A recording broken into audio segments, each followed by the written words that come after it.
ಜೀವನದಲ್ಲಿ ಸಮಯಕ್ಕೆ ಮಹತ್ವ ನೀಡಿ ಸಮಯವೇ ಜೀವನ ಎಂದು ಅದರ ಸದ್ಬಳಕೆ ಮಾಡಿಕೊಂಡವರು ಸಾಧಕರಾಗಿದ್ದಾರೆ. ವಿದ್ಯಾರ್ಥಿಗಳು ಸಮಯವನ್ನ ಸದ್ಬಳಕೆಗೆ ಮುಂದಾಗಲಿ ಅಂತ ಬೆಂಗಳೂರಿನ ಅಕ್ಕ ಐಎಎಸ್ ಅಕಾಡೆಮಿಯ ಮುಖ್ಯಸ್ಥ ಡಾಕ್ಟರ್ ಶಿವಕುಮಾರ್ ಹೇಳಿದ್ದಾರೆ. ನಿನ್ನೆ ಬೈದರ್ ನಗರದ ಚನ್ನಬಸವ ಪಟ್ಟದೇವರು ರಂಗಮಂದಿರದಲ್ಲಿ ಕಲ್ಯಾಣ ಕರ್ನಾಟಕ ಪ್ರತಿಷ್ಠಾನದಿಂದ ಹಮ್ಮಿಕೊಂಡಂತಹ 63 ದಿನಗಳ ಅಕ್ಷರ ಜ್ಯೋತಿ ಯಾತ್ರೆಯ ಸಮಾರೋಪ ಸಮಾರಂಭದಲ್ಲಿ ವಿಶೇಷ ಉಪನ್ಯಾಸ ನೀಡಿದ ಅವರು ವಿದ್ಯಾರ್ಥಿಗಳು ತಮ್ಮ 15ನೇ ವಯಸ್ಸಿನಿಂದ 25ರ ವಯಸ್ಸಿನವರೆಗೆ ಅಂದ್ರೆ ಒಟ್ಟು 10 ವರ್ಷ ಚೆನ್ನಾಗಿ ವಿದ್ಯಾಭ್ಯಾಸ ಮಾಡಿದ್ರೆ ಮುಂದಿನ 50 ವರ್ಷದ ಜೀವನ ಆರಾಮದಾಯಕವಾಗಲಿದೆ. ಹೆಣ್ಣು ಗಂಡು ಎಂಬ ಭೇದ ಭಾವವಿಲ್ಲದೆ ತಾನೊಬ್ಬ ಗುರಿ ಮುಟ್ಟುವವನು ಎಂದು ಮನಸ್ಸಿನಲ್ಲಿಟ್ಟುಕೊಂಡು ಮುನ್ನಡೆಯಬೇಕು. ಆದರೆ ಇತ್ತೀಚಿನ ದಿನಗಳಲ್ಲಿ ಮೊಬೈಲ್ ದಾಸರಾಗುತ್ತಿರುವುದರಿಂದ ಓದಲು ಸಮಯ ನೀಡುತ್ತಿಲ್ಲ ಅಂತ ಅವರು ಅಸಮಾಧಾನವನ್ನು ವ್ಯಕ್ತಪಡಿಸಿದರು. ವೇದಿಕೆ ಕಾರ್ಯಕ್ರಮದ ಪೂರ್ವದಲ್ಲಿ ನಗರದ ನಾನಾ ಶಾಲಾ ವಿದ್ಯಾರ್ಥಿಗಳು ಬಸವೇಶ್ವರ ವೃತ್ತದಿಂದ ಚನ್ನಬಸವ ಪಟ್ಟದೇವರ ರಂಗಮಂದಿರದವರೆಗೆ ಭವ್ಯ ಮೆರವಣಿಗೆಯಲ್ಲಿ ಭಾಗಿಯಾಗಿದ್ದರು.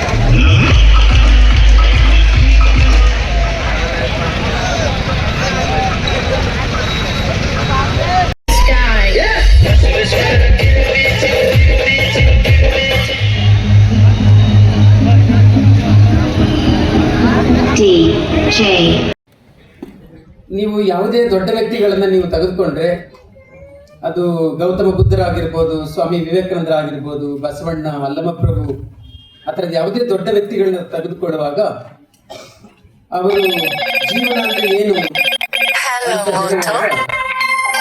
ಈಗ ಅಡ್ಮಿಷನ್ ಬರ್ತಕ್ಕಂಥ ವಿದ್ಯಾರ್ಥಿಗಳನ್ನ ನಾವು ಕೌನ್ಸಿಲಿಂಗ್ ಮಾಡುವಾಗ ನಾವು ಅವ್ರಿಗೊಂದು ಪ್ರಶ್ನೆ ಕೇಳ್ತೀವಿ. ಸಾಮಾನ್ಯವಾಗಿ ಏನ್ ಪ್ರಶ್ನೆ ಕೇಳ್ತೀವಿ ಅಂದ್ರೆ, ನೀವು UPSC ಎಕ್ಸಾಮ್ಸ್ಗೆ, KPSC ಎಕ್ಸಾಮ್ಸ್ಗೆ ಓದಕ್ ಬಂದಿದ್ದೀರಲ್ಲ, ನೀವು ಸ್ವಲ್ಪ ಮೊದಲೇ ಓದ್ಕೊಂಡು ಬಂದಿದ್ದೀರಾ ಅಥವಾ ಈಗ 0 ಇಂದ ಶುರು ಮಾಡ್ತೀರಾ ಅಂತ ಕೇಳ್ತೀವಿ ನಾವು.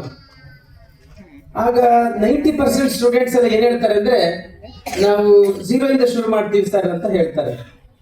ಹಾಗಿದ್ರೆ ನಿಮ್ಮ ಡಿಗ್ರಿ ಟೈಮಲ್ಲಿ, ನಿಮ್ಮ PU ಸಮಯದಲ್ಲಿ ಏನ್ ಮಾಡ್ತಿದ್ರಿ ನೀವು ಅಂತ ಕೇಳ್ತೀವಿ ನಾವು. 24 ಗಂಟೆ ಸಮಯದ 24 ಗಂಟೆ ಸಮಯದಲ್ಲಿ ನಿಮ್ಗೆ ಕ್ಲಾಸ್ ಅವರ್ಸ್ ಎಷ್ಟು ಗಂಟೆ ಇರ್ತದೆ ಪರ್ ಡೇ? ಒಂದು 6 ಅವರ್ಸ್ ಇರ್ಬೋದಾ? ಒಂದು 6 ಗಂಟೆ? ಅದು 8 ಗಂಟೆ ಇದೆಯಾ?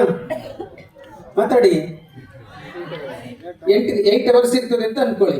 ಅಂದ್ರೆ ನೀವು ಮನೆಯಿಂದ ಕ್ಲಾಸಿಗೆ ಬರೋದಕ್ಕೆ ಮತ್ತೆ ಕ್ಲಾಸಿಂದ ಮನೆಗೆ ಹೋಗೋದಕ್ಕೆ ಆ ಸಮಯ